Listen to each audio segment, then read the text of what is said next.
Rus. Rus. Tillykke med din nye DM-titel. Det gik ganske godt. Det var udmærket. Ja. Tak. Hvilken runde synes du var bedst i?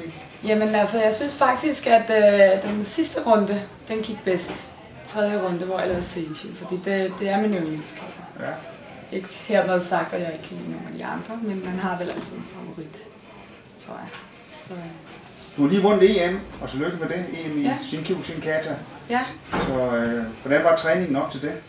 Jamen altså, træningsmængden var jo, det var en 3-4 gange om ugen, hvor jeg faktisk ikke kørte så lang tid, men i stedet for at sørge for, at træningen blev meget intensiv og i fuld fokus.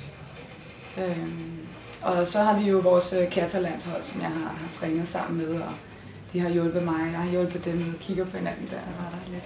Så. Hvordan har din balance været mellem kata og kumite op til?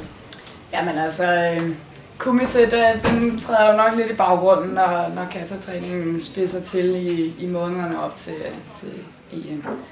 Og jeg prøver så vidt muligt at holde den gode balance, hvor det er 50-50, men også fordi jeg har været lidt plaget og skadet, så har jeg ikke givet kumite den opmærksomhed, den fortjener. Men kata-træningen har jo selvfølgelig været det vigtigste op til stævnerne her.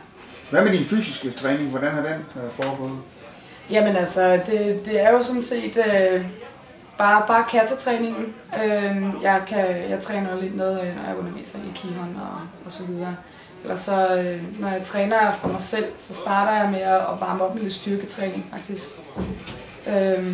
Og så ellers så deler jeg kataen op i forskellige bidder, sådan så man træner benene først, og så armene bagefter, og så prøver at sætte det hele sammen og lade det blive til den kata, det nu skal ende op med. Hvem har været din største inspiration, når man tænker på kata? Kata, jamen her i Danmark, der har det jo selvfølgelig været mine gode gamle instruktører inde på Glentevej og Ørnevej. Hvad hedder de? Jamen altså, der er jo blandt andet Kim Schumacher og Sensei Erdin Daslantas, som har fulgt mig i mange år, og de er super dygtige begge to. Så, og ellers så internationalt, jamen, så har jeg jo kigget op til mine rivaler, kan man sige, igennem de her mange år. Der er Anka Valman fra Rumænien, der har vundet EM i mange år. Hun er så pensioneret nu, kan man sige, inden for konkurrencekata. Men hende har virkelig set op til og har lært en masse af. Hvordan går det i dojoen på Glentevej? Jeg synes, det går forrygende. Ja.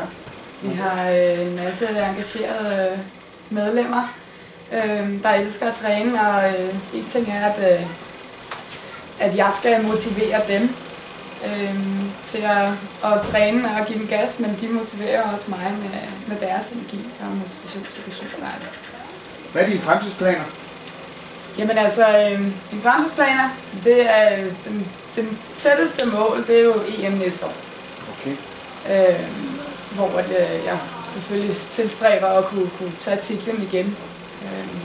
Og jeg har tænkt på, hvilke ting jeg skal ændre og gøre bedre, så jeg har lagt planer for, hvordan min træning skal være. Jamen tak fordi du tog tid til at blive interviewet af Karate News her. Selvfølgelig.